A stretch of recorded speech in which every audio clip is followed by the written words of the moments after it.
పితామహ పత్రిజీకి సహస్ర కోటి నమస్సుమాంజలు, సహస్ర కోటి కృతజ్ఞతలు అర్పించుకుంటూ ఓషో గారిని ఆహ్వానించుకుందాం. ఓషో గారి ద్వారా జ్ఞాన భైరవ తంత్ర, శివుడు పార్వతీమాతకు చెప్పిన టెక్నిక్స్లో మరికొన్ని టెక్నిక్స్ తెలుసుకుందాం. Let's go to the topic. ఇక్కడ మనం సౌండ్ టెక్నిక్స్ మీద ఉన్నాము. ఈ సౌండ్ టెక్నిక్స్లో చెవులు రెండు మూసుకొని,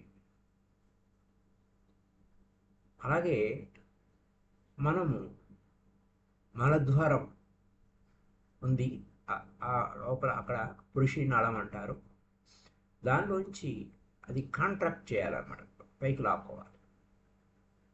రెండు సైమల్టేనియస్గా రెండు అరచేతులు, అంటే చెవులు గట్టిగా మూసుకుంటాము, అలాగే పురుషి నాళాన్ని పైకి కాంట్రాక్ట్ చేస్తాం. అక్కడ ఏం జరుగుతుంది అనేది ఫీల్ అవ్వాలి. ఎంటర్ ద సౌండ్ ఎలా వస్తుందని. ఇదంతా ఏంటంటే, ఇది అర్థం కావాలంటే శరీరం అంటే ఏమిటి, శరీరాన్ని మనం పట్టించుకోము, శరీరాన్ని ఎలా నిర్లక్ష్యం చేస్తాము, తర్వాత శరీరంలోనే అన్ని ఇష్యూస్ వరకు అన్ని తెలుసుకోవాల్సిన విషయాలు ఎన్నో ఉన్నాయి. ఇలాంటి చిన్న చిన్న విషయాల్లోనే మన శరీరం నుంచే అన్ని అద్భుతాలు ఉంటే మన శరీరాన్ని మనం ఎందుకు అవేర్గా లేము. అలాగా చాలా విషయాలు మనం గమనిస్తున్నప్పుడు ఏమేమి జరుగుతుంది అనే విషయాల గురించి వివరణాత్మకంగా ఓషో గారి ద్వారా మనం తెలుసుకుంటాం. So is a technique, sound technique, stopping years by pressing and rectum by contracting, enter the sound. ఇది సూత్ర. ఆ సూత్ర గురించి వివరణ తీసుకుంటే, మనకు శరీరం గురించి బొత్తిగా తెలియదు. శరీరం ఎలా పనిచేస్తుంది, దాని మార్గమేమి అన్న విషయం తెలియదు. దాని మార్గమేమి, దాని దారి ఎటు పోతుంది అని తెలియదు. అయితే నువ్వు కనుక అబ్జర్వ్ చేస్తే అది చాలా ఈజీగా అవేర్గా ఉంటే చాలు, ఈజీగా తెలిసిపోతుంది. అబ్జర్వ్ చేసి you can become very easily aware. శరీరం గురించి బాగా తెలుస్తుంది. ఇక్కడ ఏంటి సూత్రం ఏం చెబుతుంది, నువ్వు కనుక రెండు చెవులు మూసుకొని ఆ మలద్వారం మనం మలం నెట్టేటప్పుడు ఓపెన్ చేస్తాం, ఇలా కాంట్రాక్ట్ చేసుకుంటే, పైకి అప్ చేస్తే, పుల్ చేస్తే, కాంట్రాక్ట్ చేస్తే మొత్తం శబ్దాలన్నీ ఒకేసారి ఆగిపోతాయి. అసలు ప్రపంచమే ఆగిపోయిందా, ప్రపంచం కదలాడతా లేదా అని అనిపిస్తుంది. అంతా స్థిరం, స్టాప్ అయిపోయినట్టు అనిపిస్తుంది. కేవలం మూమెంట్సే కాదు, you will feel as if time has stop. కాలం ఆగిపోయిందా, మూమెంట్సే కాదు, కాలం ఆగిపోయిందా అని కూడా నీకు అనిపించవచ్చు అంటున్నారు ఓషో గారు. అయితే ఏం జరుగుతుందయ్యా అలా కాంట్రాక్ట్ చేస్తే ఏం జరుగుతుంది? ఎప్పుడైతే రెండు చెవులు మూసేసామో సైమల్టేనియస్గా, closed ears will hear a sound within. లోపల ఒక శబ్దం వినపడుతుంది. Both the ears are closed. ఈ రెండు చెవులు మూసుకున్నా కూడా ఆ లోపల వినే శబ్దం ఏమి? అయితే శబ్దం వినపడుతుంది, బాగానే ఉంది. అలా కాకుండా అక్కడ శబ్దం వినపడలేదు అంటున్నారుగా. ఎప్పుడు ఆ మలద్వారాన్ని పుల్ అప్ చేస్తే, ఆ పుల్ కాకపోతే సౌండ్ వినపడుతుంది. If the rectum is not pulled up, the sound is released by the rectum. ఈ సౌండ్ వినపడుతుంది. ఆ సౌండ్ ఎక్కడి నుంచి వస్తుంది? ఇది రిలీజ్ చేస్తుంది. అది చాలా సూక్ష్మంగా ఉంటుంది. అదే కనుక ఆ రెండు చెవులు మూసుకొని ఈ యొక్క రెక్టమ్ను కూడా పుల్అప్ చేస్తే, కాంట్రాక్ట్ చేస్తే, చెవులు మూసుకుని ఉంటే, అప్పుడు ఒక పిల్లర్ ఆఫ్ సౌండ్ అనేది నువ్వు చూడగలుగుతావు. ఆ సౌండ్ ఈజ్ ఏంటి? నిశ్శబ్దం యొక్క శబ్దం. నెగిటివ్ సౌండ్ అంటే సౌండ్ లేదు, కానీ సౌండ్ వస్తుంది. అన్ని సౌండ్స్ సీజ్ అయిపోయినాయి, అన్ని శబ్దాలు ఆగిపోయినాయి. 2 చెవులు మూసుకున్నాం, అక్కడ రెక్టమ్ని పైకి అప్ చేసాం, అంటే ఆ మలద్వారాన్ని పైకి పుల్ అప్ చేసాం, కుచించాం. అప్పుడు ఏం జరిగింది? You feel the sound of silence, sound of soundlessness. Silence అంటే నిశ్శబ్దంలో శబ్దం, అక్కడ సౌండ్ ఆఫ్ సైలెన్స్ అంటే నిశ్శబ్దంలో శబ్దం. సౌండ్ ఆఫ్ సౌండ్లెస్నెస్ అంటే ఏ సౌండ్ లేదు కానీ సౌండ్. అది ఎక్కడ నుంచి వచ్చింది అంటే it will be released from the rectum, అక్కడి నుంచి వచ్చింది అని. ఇక్కడ రెక్టమ్ అని ఇంగ్లీష్ పదం వాడుతున్నాను, ఆటోమేటిక్గా అది తెలుగు పదం చెప్పేస్తున్నాము already meaning. So close the ears, చెవులు మూసుకోండి, and pull up the rectum up, పైకి లాక్కోండి. 2 చేతులతో మూసేసుకున్నాం చెవులు, బాడీ క్లోజ్ చేసాం, just filled up the sound. ఎప్పుడైతే ఆల్రెడీ సౌండ్ అయితే మునిగి ఉంటుంది లోపల, ఓకే, ఆ ఫీలింగ్ అప్పుడు ఏమవుతుంది? నీ లోపల ఉన్న ఉనికి అంతా ఫిల్ అయ్యి ఉంది సౌండ్తో, ఆ డీప్ ఫిల్ఫిల్మెంట్. ఇది ఈ విషయం అవగాహన చేసుకోవాలంటే చాలా విషయాలు మన చుట్టూ చాలా విషయాలు అవగాహన చేసుకోవాలి. అప్పుడు మాత్రమే మన ఫీలింగ్ ద్వారా ఏమి జరుగుతుంది అనేదాన్ని మనం అర్థం చేసుకోగలుగుతాం. Feeling what happens. ఇంకా మరొకసారి చెప్పుకున్నది ఏంటంటే, మనం శరీరం గురించి మనకి అవేర్నెస్ లేదు. అందుచేతనే ఆ ముముక్షువుకి ప్రాథమిక సమస్య ఎదురవుతుంది. సొసైటీ ఏం చెబుతుంది? శరీరానికి అగనిస్ట్గా చెబుతుంది. శరీరం అంటే భయపడుతుంది సొసైటీ. అంచేత చిన్నప్పటి నుంచే పిల్లవాడికి శరీరం పట్ల అవేర్నెస్ క్రియేట్ చేయం. అంచేత శరీరాన్ని నిర్లక్ష్యం చేయడం అనేది పిల్లలకి నుంచి నడిపిస్తూ ఉంటాం, దూరం పెడుతూ ఉంటాం. బాడీ పిల్లవాడు శరీరం పట్ల దృష్టి పెడితే దాన్ని అతన్ని దూరం మైండ్ని దూరం చేసే విధంగా నేర్పిస్తూ ఉంటాం. అంచేత ఆ పిల్లవాడికి శరీరం పట్ల కూడా అవేర్నెస్ ఉంటుంది. అక్కడి నుంచే మొదలైంది. మనం బాడీ అవేర్నెస్ వలన సొసైటీకి రకరకాల సమస్యలు వస్తాయి, అందుచేత ఆ విధంగా చేశారు. చాలా విషయాలు ఇందులో కూడి ఉన్నాయి. చైల్డ్ తన బాడీ గురించి అవేర్నెస్ ఉంటే ఏం చదువుతుంది ఆ పిల్లవాడికి? వాడికి ఆ బాడీ గురించి అవేర్నెస్ వస్తే కొన్ని రోజులకి ఆ సెక్స్ గురించి అవేర్నెస్ వస్తుంది. వెంటనే కావచ్చు, లేదా తొందరగా రావచ్చు, లేదా తర్వాత రావచ్చు. అంచేత అప్పుడేమవుతుంది? అతను too much awareness of body వలన ఏమవుతుంది? టూ మచ్ సెక్సువల్గా తయారవుతాడు, సున్నితంగా తయారవుతాడు, ఆ ఫీలింగ్స్ వచ్చేస్తూ ఉంటాయి. అంచేత ఆ మూలాన్ని మనం, ఆ ఏరుని మనం చంపేయాలి. ఆ విధంగా చంపుకుంటూ వచ్చాం, వెరీ రూట్. అంచేత వాడు డల్గా ఉంటాడు, శరీరం పట్ల డల్గా ఉంటాడు, సెన్సిటివ్ లేదు వాడికి, దాని గురించి ఫీలింగ్ ఏ లేదు. మన బాడీ ఫీలింగ్ మనకు తెలియదు. ఒకవేళ ఆ ఫీలింగ్ వచ్చిందంటే ఏదో సంథింగ్ రాంగ్ అని అనుకుంటాం. ఏదైనా సంథింగ్ రాంగ్ జరిగినప్పుడే ఆ బాడీ ఫీలింగ్, ఆ సెన్సిటివిటీ ఉంది అని అనుకుంటాం. సరే, ఓకే, ఇంకో పాయింట్ బాడీ గురించి. అలా పాయింట్, తలలో నొప్పి వచ్చింది, తలకాయ నొప్పి. అప్పుడు మనం ఏమంటాం? You have a headache in the head. అప్పుడు మనం ఏంటి? అప్పుడు నాకు తలకాయ ఉందనే సంగతి అప్పుడు గుర్తొస్తుంది. ముళ్ళు గుచ్చుకుంది, ముళ్ళు గుచ్చుకున్నప్పుడు ఆ కాలు గురించి పట్టించుకుంటాం. అయ్యో, అరికాల్లో గుచ్చుకుంది, ముళ్ళు గుచ్చుకుంది అని. లేదా ఎక్కడో చోట గుచ్చుకుంది, కాల్లో గుచ్చుకుంది, పాదానికి గుచ్చుకుంది, నొప్పి వస్తుంది, ఒళ్ళు నొప్పులు వచ్చినాయి అనుకోండి. అప్పుడు మన బాడీ గురించి ఫీల్ అవుతూ ఉంటాం. అయ్యో, ఒళ్ళు నొప్పులు వచ్చినాయి, ఒళ్ళంతా నొప్పులు వచ్చినాయి. ఏదో సంథింగ్ రాంగ్ జరిగితే దానివైపు పట్టించుకోవటం అంతా. Then do not right way. అది కూడా మనకు పూర్తిగా ఏమి తెలియలే, ఏదో తేడా ఉంటేనే. అందుచేత ఎప్పుడైతే ఈ సెన్సిటివిటీ అనే దాన్ని మనం పట్టించుకోకుండా ఉండటం వలన you are never aware of your diseases immediately.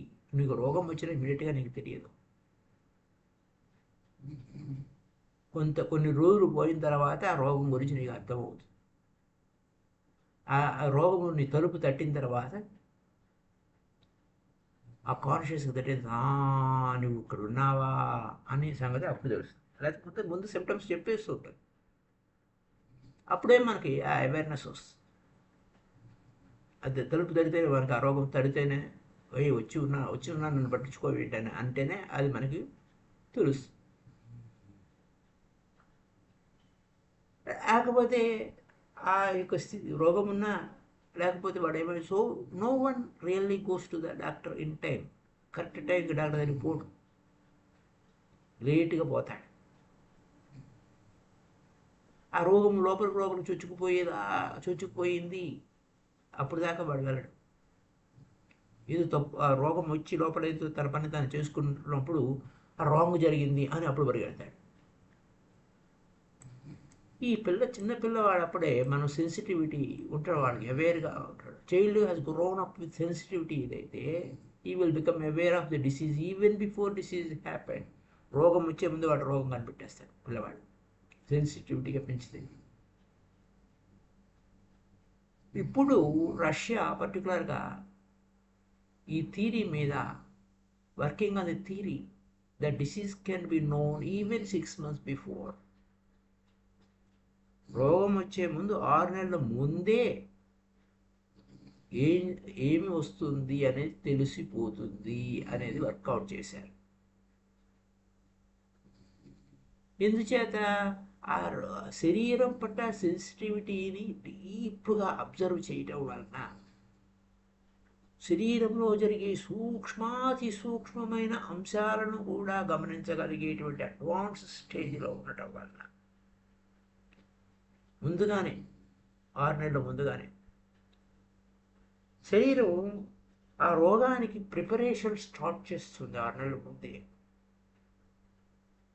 6 నెలల ముందే ఆ ఇంపాక్ట్ దాని మీద పడింది కాబట్టి ఆ ఇంపాక్ట్కి అది ప్రిపేర్ అవుతూ ఉంటుంది. But never mind disease. అప్పుడు అప్పుడే రోగం రాలే.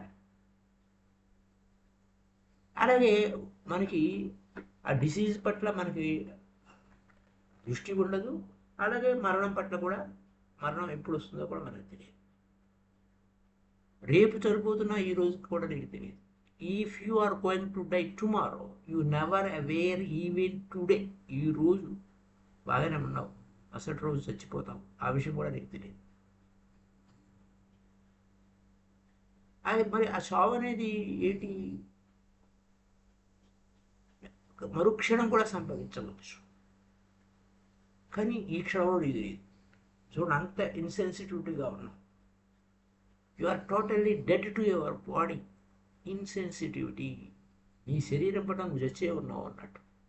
ఈ శరీరం పట్ల ఎరుక కొంచెం కూడా ఎరుక లేదు. మొత్తం సొసైటీ అంతా, కల్చర్ అంతా మనల్ని ఆ విధంగా పెంచింది. ఇప్పుడు కూడా ఈ శరీరం అంతా డల్నెస్ అయిపోయింది, చచ్చిపోయింది. శరీరం పట్ల అవేర్నెస్ చచ్చిపోయింది. ఎందుకని మనల్ని అలా పెంచింది? అగెన్స్ట్ ద బాడీ, శరీరం పట్ల వ్యతిరేకంగా పెంచింది. నువ్వు ఫీల్ అవ్వడానికి లేదు, శరీరంలో ఏం జరుగుతున్నా కూడా ఫీల్ అవ్వడానికి అన్నట్టుగా తయారు చేసి. అయితే ఆ శరీరం పట్ల ఫీల్ అవ్వడానికి ఏదైనా ప్రమాదం జరిగితే అప్పుడు నిన్ను క్షమిస్తుంది. ఓ అయ్యో, ఇంత ప్రమాదం జరిగేదాకా దెబ్బ తగిలిందా, అరే తట్టుకున్నావే అని అవేర్నెస్ లేక ఇష్టం వచ్చినట్టు నడిస్తే పడిపోతాం. అప్పుడు నీకు తెలుస్తుంది, అయ్యో క్షమించా, అయ్యో నీ పట్ల నేను అవేర్నెస్లో లేను అని. లేకపోతే అసలు శరీరం పట్ల అవేర్నెస్ ఏమీ లేదు. దీనివల్ల ఏం జరుగుతుంది, చాలా సమస్యలు ఉత్పన్నమవుతాయి. ఉదాహరణకి పర్టికులర్గా తంత్రం ఏం నమ్ముతుంది, సెన్సిటివిటీ, ఆ నాలెడ్జ్ కావాలి, బాడీ పరంగా నాలెడ్జ్ కావాలి.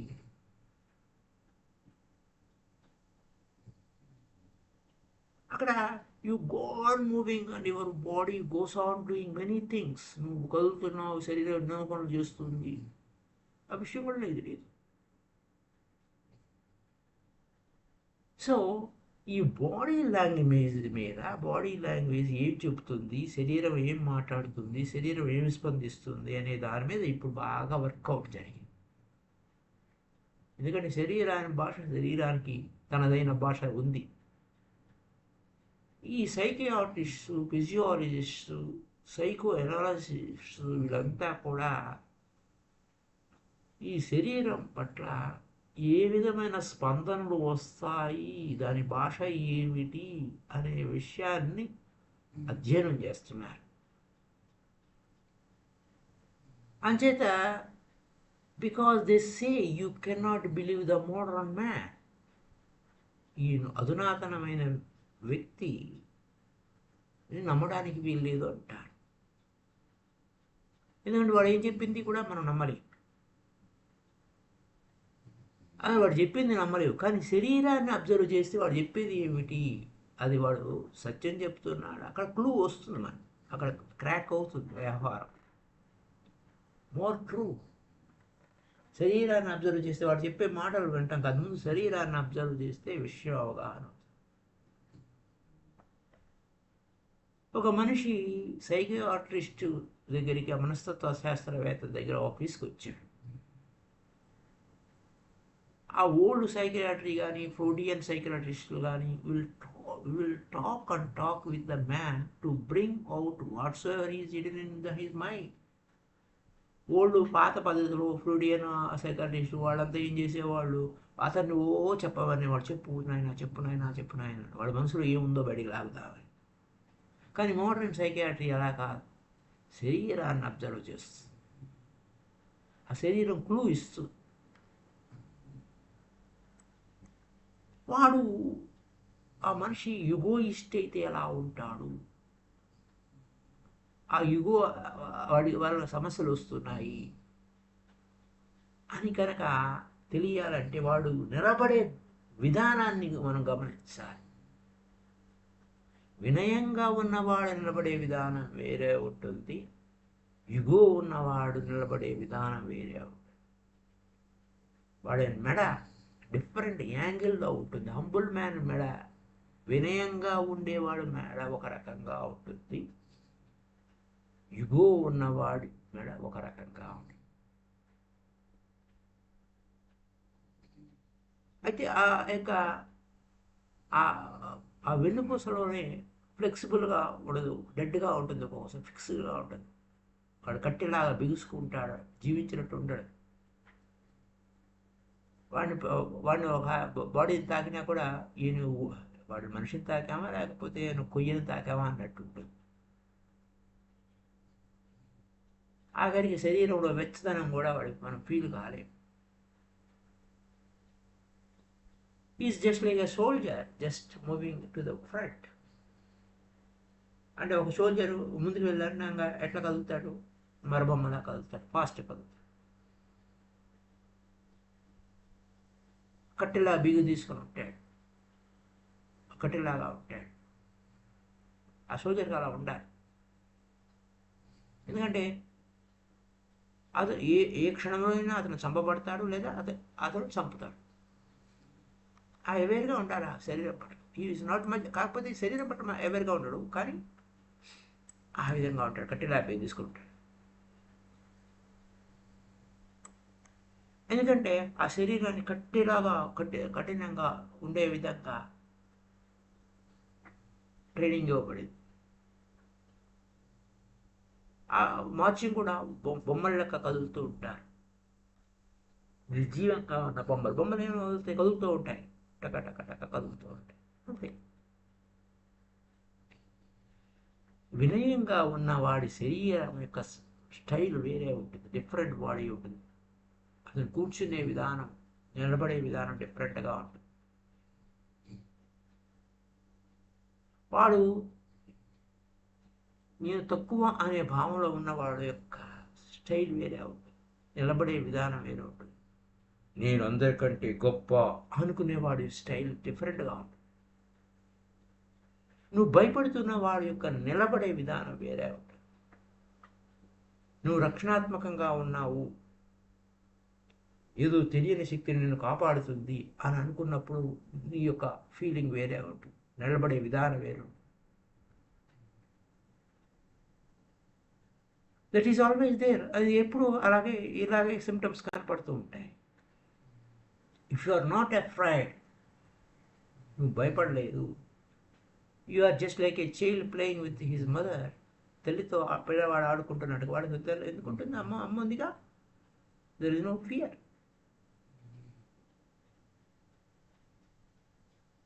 అప్పుడు నువ్వు ఎక్కడికి పోయినా నాకు అమ్మ ఉంది అని భయపడకుండా ఉంటావు.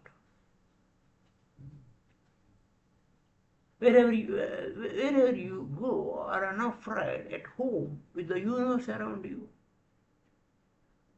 నీ చుట్టూ విశ్వం అంతా ఉంది, నేను ఇంట్లో ఉన్నాను, విశ్వమే నా ఇల్లు అనుకుంటే వాడు భయపడు.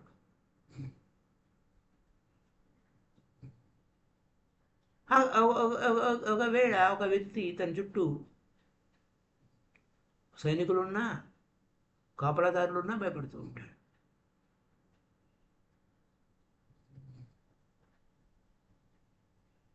లేదు వాడు ఆర్మ్స్ పెట్టుకున్నాడు, లేకపోతే ఆయుధం పెట్టుకున్నాడు, వాడు భయంగానే ఉంటాడు. ఇలా రకరకాలుగా ఉంటుంది అన్నమాట బాడీ లాంగ్వేజ్.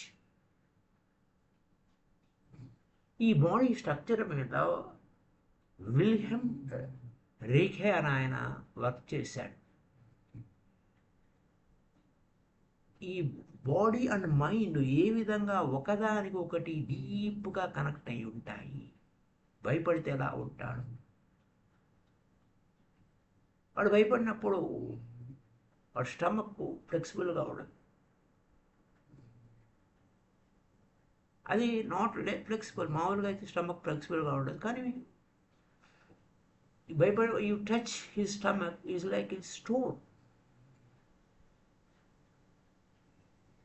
అలా కనుక ఉంటే ఏమవుతుంది, if he becomes fearless, his stomach relaxes immediately. భయపడుతున్న వాడి పొట్ట గట్టిగా ఉంటుంది, భయం లేకుండా ఉన్నవాడి పొట్ట రిలాక్స్గా ఉంటుంది. ఈ పొట్టని రిలాక్స్ చేస్తే నీ భయం మాయమైపోతుంది. ఆ భయంగా ఉన్నప్పుడు నీ పొట్ట మీద మసాజ్ చేసామనుకోండి, రిలాక్స్ అయిపోతుంది. Relax, stomach to relax. అప్పుడు నీకు ఆ పొట్ట మీద అలా రుద్దితే రిలాక్స్ అయిపోతావు. అలాగే ఒక పర్సన్ ప్రేమపూర్వకంగా డిఫరెంట్ క్వాలిటీ ఆఫ్ బాడీ వార్మత్ ఉంటుంది. ప్రేమపూర్వకంగా ఉన్నప్పుడు ఆ ప్రేమగా ఉన్నప్పుడు ఏమవుతుంది, అతని శరీరం వెచ్చగా ఉంటుంది. ఆ వ్యక్తి ప్రేమలో లేడు, నువ్వంటే ఇష్టం లేదు, ఆ వ్యక్తిని టచ్ చేస్తే కోల్డ్గా ఉంటుంది. భౌతికంగానే, భౌతిక శరీరం మధ్య మాట్లాడుకుంటున్నాడు.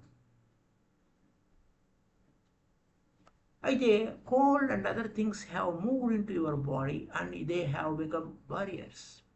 ఎందుకంటే ఏవో భావాలు, నకారాత్మక భావనలు ఏవో ఉన్నాయి, అవి అవరోధాలుగా అయిపోయినాయి. అంచేత నీ శరీరాన్ని నువ్వు ఎలవ్ చేయనివ్వటం లేదు. నీకు శరీరం తన పన్ను తాను చేసుకుంటూ ఉంటుంది, నువ్వేమో నీ పని నువ్వు చేసుకుంటూ ఉన్నావు. ఆ విధంగా చీలిక, నీకు శరీరానికి మధ్య చీలిక అనేది ఏర్పడేది, గ్యాప్ ఏర్పడేది.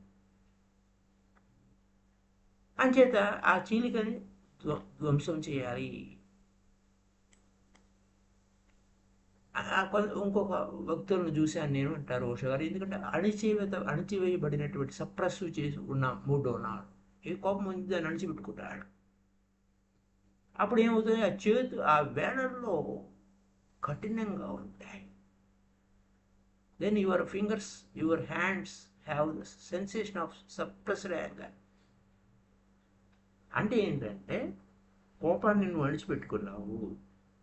అణిచిపెట్టుకున్నప్పుడు నీ చేతుల్లో వేళల్లో ఆ కోపం, అణిచిపెట్టిన కోపము సెన్సేషన్ తెలుస్తూ ఉంటుంది.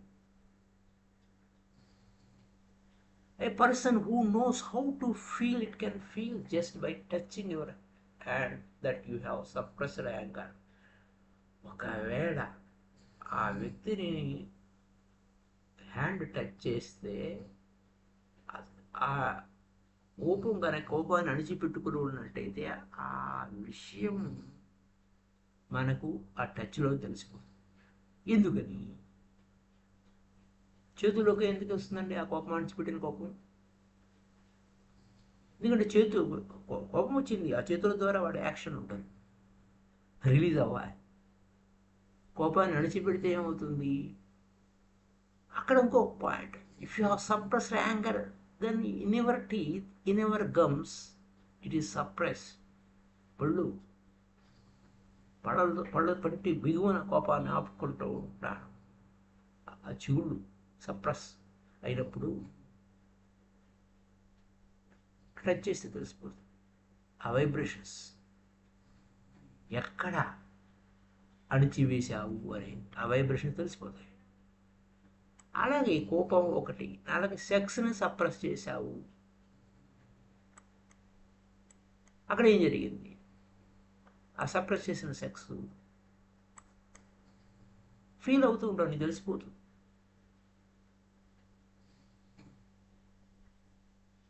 అక్కడ ఒక్కొక్క జోన్లో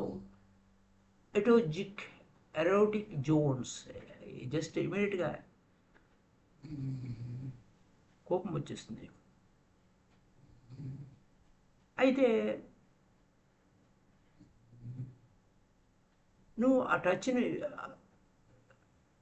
చేస్తే భయపడతావు అన్నమాట. It will not open. ఎందుకంటే ఇన్సైడ్ విత్డ్రా చేసుకున్నాడు, part of body will B withdraw. మళ్ళీ ఓపెన్ కానివ్వదు సప్రెషన్ అనేదానికి. అయితే 50% ఆఫ్ ఉమెన్ ఆర్ ఫ్రిడ్జ్. అప్పుడు ఎందుకంటే తాగితే ఏమైపోతామేమో అన్నట్టుగా ఉంటామంటారు. ఎందుకంటే బాయ్స్ కన్నా స్త్రీలని ఎక్కువ సప్రెసివ్గా ఉండమని మనం బోధిస్తూ ఉంటాము. So they have suppressed. 20 సంవత్సరాల వయసు వచ్చేంత వరకు వారు బాల్యకాలం నుంచి 20 సంవత్సరాల వయసు వచ్చేంత వరకు అణిచిపోతూ ఉంటారు. Wrong habit, 20 years of suppression. అయితే ఎప్పుడైతే మనం ప్రేమలోకి వెళ్ళాలి అన్నప్పుడు, మా ప్రేమ గురించి మాట్లాడాలి అనుకున్నప్పుడు ఆ శరీరం ఓపెన్ అవ్వదు, బాడీ కుచించుకుపోతుంది, క్లోజ్ అవుతుంది. ఆపోజిట్, డయామెట్రిక్లో ఆపోజిట్ ఫినామినా హ్యాపెన్స్. ఒక పక్క ప్రేమ అలా ఉండాలి, ఎలా ఉండాలి, కలిసి ఉండాలంటే కానీ శరీరం సహకరించి అపోజిట్ చేస్తుంది. సో బాడీ 20 సంవత్సరాల నుంచి అదే పనిగా అలా ఉన్నప్పుడు they are not ready. It is not ready to come closer.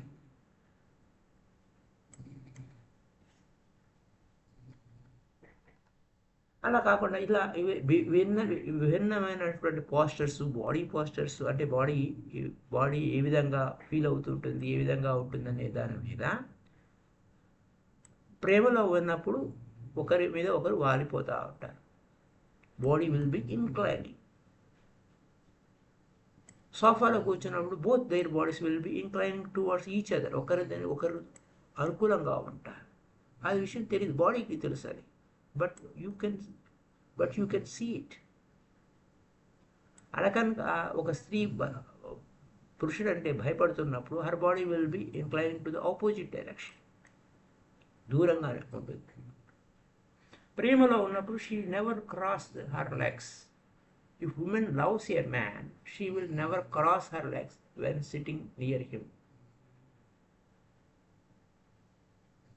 అలా కాకుండా అంటే క్రాసుల లెగ్గల్లో ఉండరు ప్రేమలో ఉన్నప్పుడు. అలా కాకుండా భయపడుతున్నప్పుడు క్రాసుల లెగ్గల్లో ఉంటారు. ఒకరి కాలు ఒకరు ఒక కాలు ఒక దాని మీద ఒకటి ఉంటుంది. అది ఆమెకు కూడా తెలియదు, కాన్షియస్గా తెలియదు, బాడీకి తెలుసు. బాడీ ఏంటి, కవచంలాగా పనిచేస్తుంది. బాడీ ప్రొటెక్ట్స్ ఇట్సెల్ఫ్, తన పని తను చేసుకోబోతూ ఉంటుంది. తంత్ర ఈ వ్యవహారాలన్నీ తంత్రానికి తెలుసు. The first awareness of such deep body feeling, దాని సెన్సిటివిటీ ఏంటి, మనం ఏ ఫీలింగ్ పెడితే బాడీ మీద ఏ విధమైన ప్రభావం చూపిస్తుంది, ఏ విధంగా వ్యవహారంగా ఉంటుంది అని తంత్రానికి బాగా తెలుసు. తంత్ర ఏం చెప్తుందంటే యూజ్ యువర్ బాడీ కాన్షియస్లీ, నీ శరీరాన్ని ఎరుకతో గమనించు. అప్పుడు బాడీ ఏం చేస్తుంది, నీ అది ఒక వెహికల్ లాగా పనిచేస్తుంది. నీలో ఉన్న ఆత్మ ఉంది నాయన, ఆత్మకి అది వాహనం. శరీరం ఏంటి, వాహనం. ఆ ఆత్మ వైపుకు మన ప్రయాణం తీసుకువెళ్తుంది. తంత్ర ఏం చేస్తుంది, it is foolish, absolutely idiotic to be against the body. అంటే మూర్ఖత్వము, అజ్ఞానము, అవివేకము, శరీరాన్ని పట్ల వ్యతిరేకంగా ప్రవర్తించడము అని. దాన్ని శరీరాన్ని వాడుకోండి, అది శరీర మాధ్యమం, కలుధర్మసారం. మాధ్యమం అంటే అది ఒక వాహనం, దాని ఎనర్జీస్ని వాడుకోండి. శరీర స్థితిని దాటి వెళ్ళే దానికోసం శరీరం అనే పడవని వాడుకోవాలి, అది ఒక వాహనం. You can go beyond it, అదే అనమాట. ఇక్కడ మనకి ఏం చెప్పారు మరి ఈ యొక్క సూత్రంలో చెవులు మూసుకునే విధానం గురించి చెప్పారు. Now stopping years by pressing and rectum by contracting, entering the sound. ఇక్కడ చాలాసార్లు you have been contracting rectum and sometimes the rectum is released even without your consciousness. ఒక్కోసారి మనకు తెలియకుండానే ఆ మలద్వారం దగ్గర మనం బిగిస్తాము, వదులుతూ ఉంటాము, మనకు తెలియకుండానే జరిగిపోతుంది. భయపడతాం, ఏమైంది నాకు లోపల ఏం జరిగింది. ఆ భయం వల్ల జరుగుతూ ఉంటుంది. ఒక్కోసారి భయం వలన కొంతమంది మూత్ర విసర్జన జరుగుతుంది. మూత్ర విసర్జన నువ్వు కంట్రోల్ చేయలేవు. ఆ భయం గుప్పెట్లో ఉంటాం. అప్పుడు ఏమవుతుంది, ఆ భయం గుప్పెట్లో ఉండడానికి, ఆ భయం నుంచి నిన్ను విడుదల చేయడానికి కోసం ఏం జరుగుతుందంటే ఆ మూత్రము ఓపెన్ అవుతుంది. అలాగే మలద్వారం కూడా రిలాక్స్ అవుతుంది. ఏం జరుగుతుంది, భయం సంభవించినప్పుడు ఏం జరుగుతుంది? భయం ఎక్కడది, మానసికం. సో మానసికంగా జరుగుతున్నటువంటి ఆ భయానికి ఈ మూత్ర విసర్జనకి ఏమిటి కనెక్షను? దాని మూత్ర విసర్జన ఎందుకు చేయాలి, కంట్రోల్ ఎందుకు చేసుకోలేకపోయావు, కంట్రోల్ ఎందుకు చేయలేకపోయావు? డీప్ కనెక్షన్ ఉంది దానికి. There must be some deep connecting root. ఇదేమిటి, ఈ సందర్భం ఏమిటి అనే పాయింట్ భయం వలన పిల్లల్లో ఏ విధంగా జరుగుతుంది, శరీరం పట్ల కంట్రోల్ ఏ విధంగా చేస్తాడా, పిల్లవాడు కంట్రోల్ చేస్తాడా, లేకపోతే యానిమల్ కంట్రోల్, యూరిన్ ఏంటి, బ్లాడర్ ఏమిటి, ఈ విషయాలన్నీ కూడా రేపు ఎపిసోడ్లో పూర్తిగా మరిన్ని ఇంకా లోతుగా తెలుసుకుందాం. So thank you up to now. Happy day to you all.